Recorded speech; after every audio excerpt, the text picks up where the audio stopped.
How's it going, garden people? Welcome to the Hidden Gardens. If you're returning, thanks for coming back. I appreciate you. If you're new here, please consider subscribing so you can follow along on the gardening journey.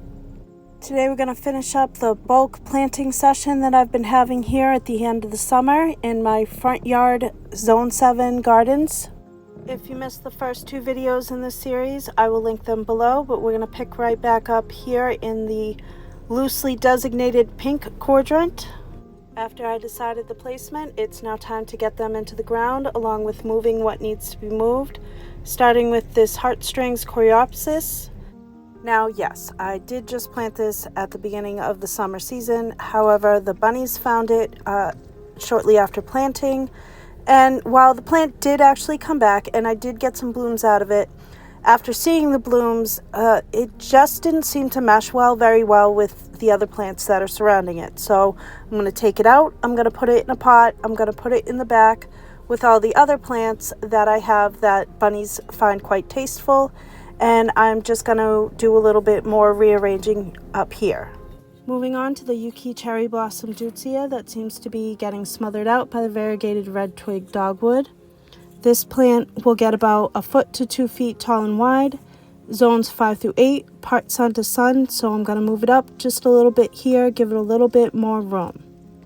And while I pulled it up and I'm moving it, I'm definitely noticing that it could have used a bit more water throughout the season. And I did mention before in the previous videos, we are going through a bit of a drought situation, not only this spring and summer, but also throughout the winter. So while I've been hand watering the whole garden, I definitely could have gotten out here and should have been watering it just a bit more. So the good thing is that cool weather is on the way and I'll get a bit of a reprieve. But I do really enjoy the watering process because it really does give me a sense to come out and check on the plants and see what's going on. Though in the drought situation, anything can be a bit too much of a good thing. Though the plants do seem to be faring well, and hopefully as the cool weather turns, we'll have a good September garden tour coming up. The meant to be royal raspberry anise hyssop Agastache likes full sun, zones 5 to 9, and it gets about 2.5 feet tall and wide. And the Gora, the Belize, I put both compact light pink and dark pink varieties, and those get about 14 to 18 inches tall and about 16 to 20 inches wide. Pretty pleased with this progress, and I think that all of these plants will bring some color late in the season for this area as well. So we're going to move along into another quadrant, and this one I'm replacing the Midnight Sun Weigela that was there because it was looking a little rough. So I'm going to replace it with one that I had out back just because that one looked just a little bit better, and I might as well since I'm here. And then we're also going to add this Abidor Stone Crop Sedum. This sedum gets about 15 to 18 inches tall, 18 to 23 inches wide, zones 3 to 9.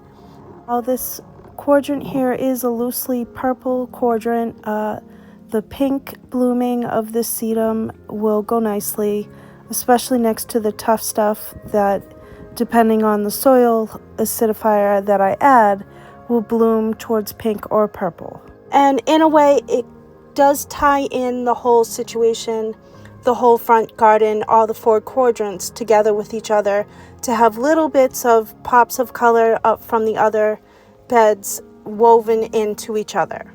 All right, so those plants are in and ready to go, nice and watered and readied up. I also got some plumbago into the ground. I did move a few other little plants around in this little area in between the Miss Lemonabilia and the catmint. I believe it's Blue Wonder catmint.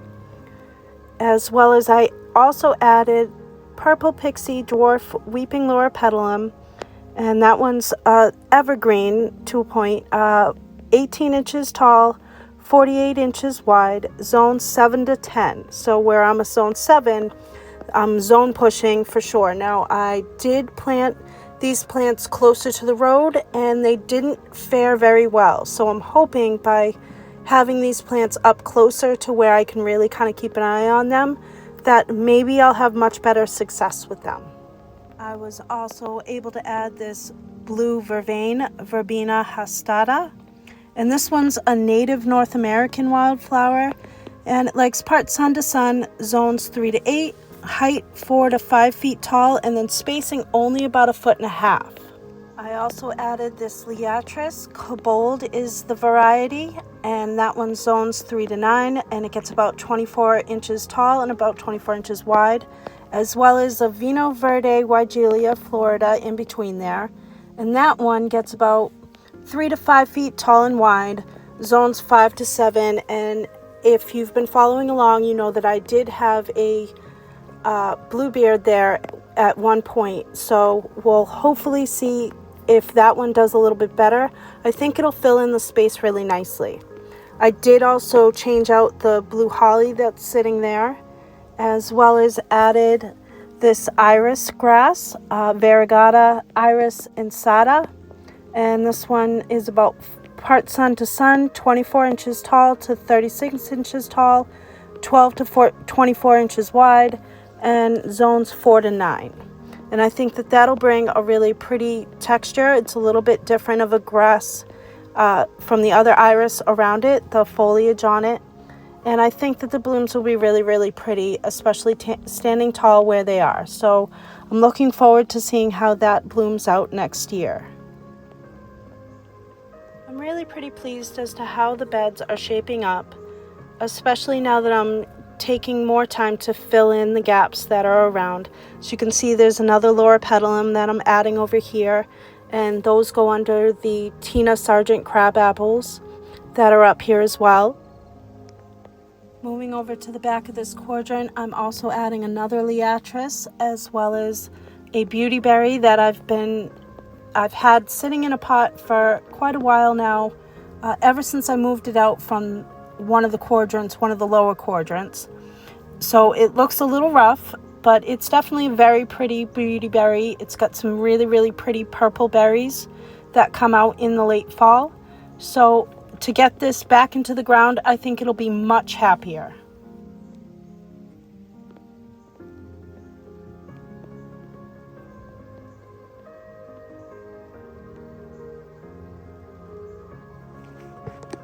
Moving on to the next day, and another quick trip to the nursery to pick up a few more Gara plants, as well as this little adder anise agastache. Since looking around, it was definitely a necessary addition to bring the balance into all the 4 quadrants, so that I also had Agastache in about the same placing in each one of the quadrants, which again, for the balance of the situation, even though all 4 quadrants are different, it is important to me to kind of get some semblance of balance and similarity throughout, so that it's more of a cohesive situation going on. So that anise agastache gets about zones 3 to 8, and then it gets full sun, 15 to 18 inches tall and 18 to 24 inches wide. So while I'm placing it a little bit close, hopefully it'll have enough room and be just about the right amount of space, light, and all the things. We'll be moving on to the rest of this quadrant on this new day, but the previous night I was able to get the beautyberry into the ground, as well as the Liatris, and I'm definitely pleased to have those plants in the ground, and glad that I found a space for that beautyberry, because I really do like that plant. Where it was before, it was doing well, but it was a little smushed up against one of the hibiscus, I believe. So I'm glad I found a new place for it, and hopefully it'll like this spot.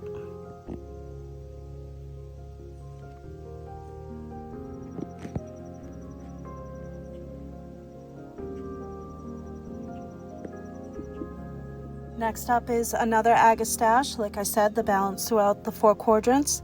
This one is Kudos Coral. So not the same plants, but the same type of variety of plants, helps to bring in the cohesiveness, at least in my opinion. And this one is zones 5 to 10, and it's full sun, gets about 17 to 20 inches tall and 16 inches wide. And I'm pretty sure that it's going to be really pretty in this spot, and I'm hoping that it'll do well to fill in the area and keep the weeds at bay. I'm also adding the Show Off Starlit Forsythia. This one is zones 5 to 8, gets about 2 to 3 feet tall and about 2 to 3 feet wide. And I think that this will bring some really pretty early spring color, and the foliage on it is really pretty as well. So I think that it'll be a nice little accent throughout the summer season, where it's got the dwarf honeysuckle, the variegated one behind it, lots of stuff going on around it. So I think that it'll be a nice little backdrop for the Agastache that I just put in. There's also some salvia right there, as well as some catmint.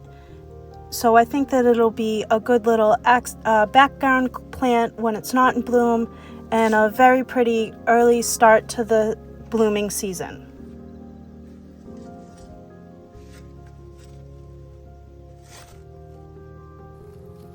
As you can see, I have quite a bit of sandy soil. Now, I probably would have added a bit of compost in with these holes, but I do plan on coming up pretty soon here, composting the whole front garden area, all the plants, putting a nice layer of compost down, specifically because while I did with these beds initially put compost and loam down to start them off with, it's been a little while, and they could definitely use a good layer of compost to really help feed the soil and give more nutrients back in.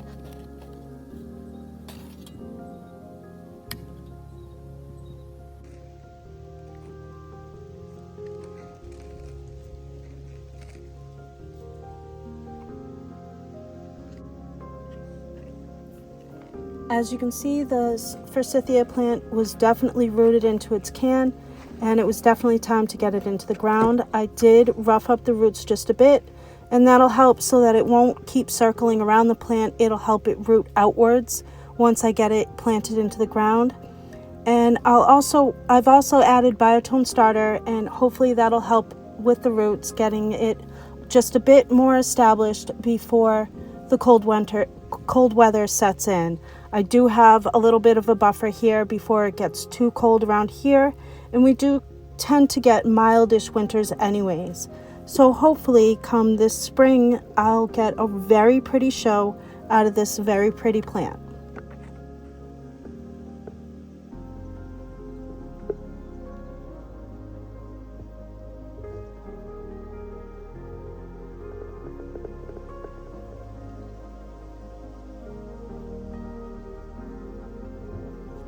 I'm thoroughly enjoying this royal purple smoke tree. The margins on the foliage are such a beautiful tinge of red, and it's really just so pretty.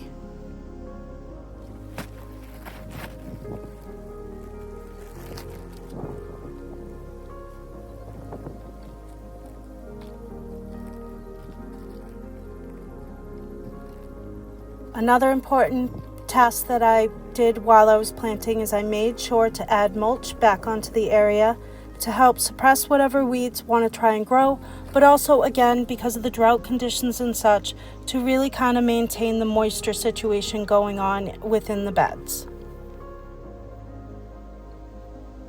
Moving along to the back part of this cordon, if you've been following along, you know that I had a very pretty cryptomeria planted here that didn't make it. And I'm pretty sure I was the culprit of its demise, not the plant itself, and it was probably a watering issue. So it does open up an opportunity by way of this Glow Pop Japanese holly. And this one likes part sun to sun, zones equals 5 to 9, and it gets 2 to 3 feet tall and 2 to 3 feet wide. And I think that the yellow foliage will actually be a really nice contrast to all the green that surrounds it, and I think it'll do well here and be very pretty. Next up is a cloud honeysuckle. This one is about 10 feet tall, 8 feet wide, zones equals 5 to 9, and it likes full sun. So I think that this plant will do really well attached to the light post that's here. I will probably have to keep it trimmed up to a point, but I think that it'll do really nice here as well. As you can see, I am pulling a clematis plant up from the ground up here, and while the clematis plant itself was doing okay, the bunnies found it quite tasty up here. Now up front, we definitely have a ridiculous amount of bunnies. So the back area is just a little bit more protected. While we do have bunnies back there, they're definitely more in abundance up front. So I'll find a spot for that clematis out back somewhere, probably still in the ground, just in a little bit more of a protected spot where I can keep a better eye on it. And this cloud honeysuckle, I think, is a good replacement for it. One of the better parts about having these stones is I'm able to rise them up a little bit if the soil level needs it. So I'm able to adjust and readjust accordingly depending on which new plants I've added, which is very helpful.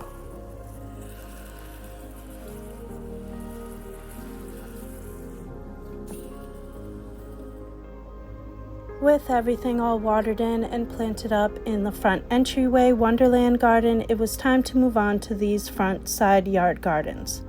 These Violet Queen salvias I did end up putting into the ground. I grew those from seed, so they're doing well so far that I've been able to see. I spent more time placing plants and deciding where I wanted to put things and cleaning up the areas like the weeds that are trying to creep up. I also did end up replacing the grasses that were out front of the storage shed with these Apache rose grasses that are really, really pretty, especially up against the white backdrop. The dark foliage and the purple type of color and plumes on the top are very, very pretty with the white backdrop. So I'm pretty pleased about that. So if you want to see where things have landed and where I ended up placing things and planting things over in the side yard garden, be sure to keep a lookout for the September garden tour that I'll be filming pretty soon here. All of these gardens are fairly new additions here in the front yard area, so I'm pretty pleased with how things are shaping up over here and how things are starting to look and what plants I was able to get into the ground in this big planting session that I had. Over in this area, for example, I'm looking to add maybe a weeping tree to kind of help mask this whole little area here. We'll see. There's still some tweaks that need to be made. I may bring out this little garden bed out just a bit more. But, you know, that's how gardening goes. You change things up and move things along as time goes and your tastes change, or you watch things and kind of see, oh, you know what, maybe I don't like how that looks there, and vice versa. So all the hydrangeas that I planted here and the plantings that I was able to get into ground seem to be doing pretty well. Again, look for that September tour coming up and you'll be able to see what I was able to get into the ground over in this area and what type of plants made it and how everything seems to be looking and faring. And I hope that this video has inspired you all to get out into your gardens and do some things that you want to do, even if it's not necessarily the best time for the plants, but it is the best time for you. Then I definitely want to encourage you to get out and get some gardening done. I hope that you'll like this video if it's inspired you to get out and do some things. It definitely helps to encourage me and the passion. And I hope that this video inspires you to continue along on your gardening journey, whatever that looks like for you. And thank you for coming along on mine.